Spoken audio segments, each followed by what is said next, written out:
مجھ پر ایک قاتلانہ حملہ ہوا تھا، اور اللہ تبارک و تعالیٰ نے اپنے فضل و کرم سے، اپنی رحمت سے اس طرح بچایا کہ ظاہری اسباب کے اعتبار سے اس کی کوئی توجیہ سمجھ میں نہیں آتی، اور میرے 3 ساتھی اس میں شہید ہوئے، لیکن اللہ تبارک و تعالیٰ نے کچھ ایسا منظر دکھایا کہ اللہ تعالیٰ کی رحمت پر، اس کی حکمت پر، اس کی قدرت پر الحمدللہ ایمان تو تھا، الحمدللہ ہے اور رہے گا انشاءاللہ، لیکن اللہ تبارک و تعالیٰ نے اپنی آنکھوں سے اپنی قدرت اور حکمت کا اور اس کی رحمت کا نظارہ دکھایا کہ کس طرح ہم اگر چاہیں تو گولیوں کا رخ بھی موڑ سکتے ہیں۔ کوئی دنیا کا انسان دوسرے کو نقصان نہیں پہنچا سکتا جب تک کہ اللہ تبارک و تعالیٰ کی مشیت اس کے ساتھ نہ ہو۔ اس نے اپنی آنکھوں سے یہ منظر دکھایا کہ کس طرح، یعنی میں نے خود اللہ تعالیٰ نے اپنی آنکھوں سے یہ دکھایا کہ ہم نے تمہاری طرف آنے والی گولیوں کا رخ موڑا ہے، اپنے فرشتوں کو بھیجا ہے یا اپنی قدرت کاملہ کا براہ راست مظاہرہ فرمایا ہے کہ تمہارے سر پر سے گزر رہی تھیں، تمہارے دائیں سے گزر رہی تھیں، تمہارے بائیں سے گزر رہی تھیں، لیکن ہم نے تم پر خراش تک نہیں آنے دی، تمہارا بال بھی کا نہیں ہوا۔ اللہ تعالیٰ نے یہ منظر اپنی آنکھوں سے دکھا دیا۔ تو کیا انسان شکر کر سکتا ہے؟ لیکن اس کے انسان اللہ تبارک و تعالیٰ کی رحمت اور اس کی قدرت کا نظارہ آنکھ سے دیکھنے کے بعد بھی اگر شکر گزار نہ بنے تو اس سے زیادہ ناشکری کیا ہوگی۔ تو ایک تو یہ سبق ملا کہ اللہ تبارک و تعالی اگر کسی کو بچانا چاہے تو ساری کائنات مل کر بھی اس کو ختم نہیں کر سکتی، اور اگر کسی کو کوئی نقصان پہنچانا چاہے تو کائنات کا ساری کائنات مل کر اس کو بچا نہیں سکتی۔ ان یمسسک اللہ بضر فلا کاشف لہ الا ہو، اللہ تعالیٰ اگر تمہیں کوئی نقصان پہنچانا چاہے تو کوئی اس کے سوا تمہیں بچا نہیں سکتا۔ وَإِن يُرِدْكَ بِخَيْرٍ فَلَا غَادَّ لِفَضْلِهِ، تمہارے ساتھ کوئی بھلائی کا معاملہ ارادہ فرما لے تو کوئی دنیا کی کوئی طاقت اس کو رد نہیں کر سکتی۔ تو اللہ تبارک و تعالی نے اس حقیقت کو آنکھوں سے دکھا دیا، لہذا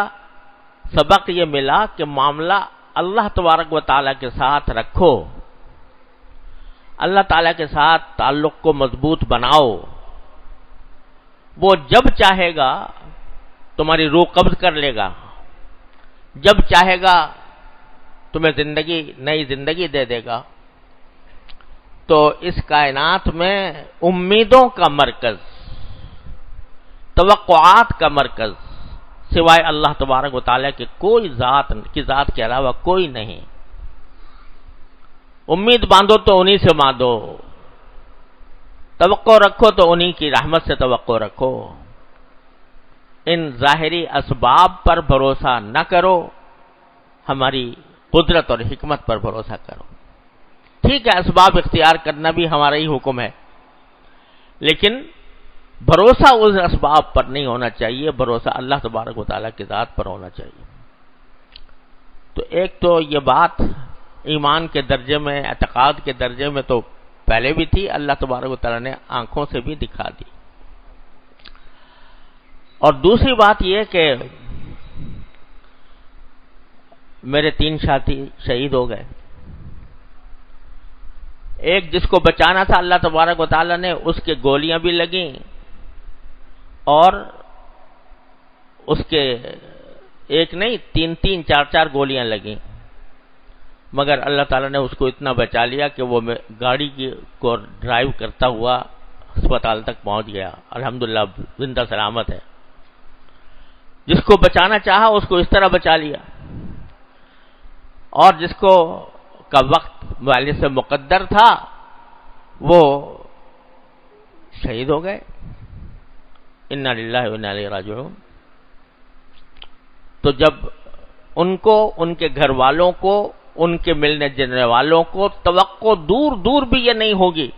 کہ آج ہم ان سے آخری ملاقات کر رہے ہیں، لیکن اللہ تبارک و تعالیٰ کی طرف سے جو دن مقرر تھا اس پر وہ رخصت ہوئے، کوئی اس کو ٹال نہیں سکا۔ تو سبق یہ ملا کہ زندگی کا، انسان کی زندگی کا کوئی بھروسہ نہیں، کس وقت موت کا پیغام آ جائے تو آدمی کوئی اس کو رد نہیں کر سکتا۔ اذا جاء اجلهم فلا يستأخرون ساعة ولا يستقدمون، جب وقت آ جاتا ہے تو پھر نہ آگے کوئی ہو سکتا ہے وہ وقت، نہ پیچھے جا سکتا ہے۔ اللہ تبارک و تعالی نے جو وقت کسی کا مقدر کر دیا ہے وہ آ کر رہے گا، کچھ بھی ہو جائے۔ لہذا جب زندگی کا بھروسہ کوئی نہیں، کب موت کا پیغام آ جائے تو انسان کو تیار رہنا چاہیے ہر وقت کہ میں اگر آج مجھے اللہ تبارک و تعالیٰ بلا لے اپنے پاس تو میں کچھ ایمان کے تقاضوں کے ساتھ دنیا سے رخصت ہوں۔ یہ جو آیت میں نے آپ کے سامنے پڑھی، یا ایھا الذین آمنوا اتقوا اللہ حق تقاتہ ولا تموتن الا وانتم مسلمون، اللہ تعالیٰ نے فرمایا کہ اللہ تعالیٰ سے تقوی کا تعلق رکھو جیسا کہ اس تقوی کا حق ہے۔ اور پھر آگے عجیب جملہ فرمایا، ولا تموتن الا وانتم مسلمون، تمہیں موت نہ آئے مگر اس حالت میں کہ تم اللہ کے فرما بردار ہو۔ موت کا آنے کا وقت تو کوئی پتہ نہیں کس وقت آ جائے۔ اب یہ تین ساتھی جن کا میں نے ذکر کر رہا ہوں، کون تصور کر سکتا تھا کہ آج ان کا آخری دن ہے، لیکن آ گیا۔ ابھی ہمارے ایک ساتھی دور حدیث کے طالب علم، سارے سال دور حدیث انہوں نے پڑھا اور امتحان کی تیاری میں مشغول تھے، اور رات کو کتاب پڑھتے پڑھتے سوئے، صبح کو اٹھے تو دنیا سے جا چکے تھے۔ کوئی دیکھ کر، نوجوان آدمی دیکھ کر بھی کوئی شخص تصور نہیں کر سکتا تھا کہ یہ کل صبح کو نہیں ہوگا، لیکن وقت تھا، آ گیا۔ تو اللہ تبارک و تعالی کہ ہاں کسی کی بھی کوئی گارنٹی نہیں ہے زندگی کی۔ جب نہیں ہے تو ہر وقت انسان کو مستعد رہنا چاہیے، تیاری کر کے رہنا چاہیے کہ اگر آج مجھے اس وقت موت آ جائے تو بھی کم از کم میں اتنا میرے پاس کچھ ذخیرہ ہو کہ میں اللہ تعالیٰ کے سامنے پیش کر سکوں۔ لہذا ہر وقت انسان کو موت کے لیے تیار رہنا چاہیے، اور موت کی تیاری یہ ہے کہ لا تموتن الا وانتم مسلمون، جب موت آئے تو اس حالت میں آئے کہ تم فرما بردار ہو اللہ تعالیٰ کے۔ تو بہت بڑا سبق ہے جو ہمیں مل رہا ہے۔